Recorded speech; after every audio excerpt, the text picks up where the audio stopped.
Okay, we're looking at the future perfect and the future perfect progressive. We've talked about present perfect, past perfect. Now this is the future perfect. We form the future perfect with will or will not, and then add have, and then the past participle of the main verb. For example, I will have finished by the end of the day. I'll have finished by the end of the day. I will not have finished by the end of the day.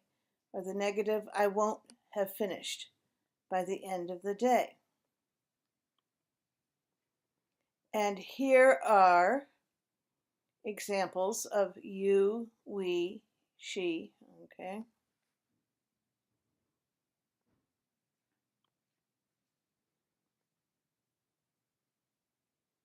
It, he, and they. We use the future perfect when we imagine ourselves at a future point in time, and from this future viewpoint, we describe an event that will be completed by or before that time. So by next October is a future point in time. We will have lived here for 10 years. It's hard to believe. Notice that we often describe the future point in time by using by. This may be a time clause with by.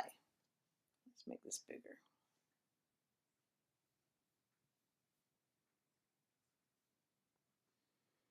This may be a time clause with by. For example, by the time they finish building the new school, the town will have spent 10 million.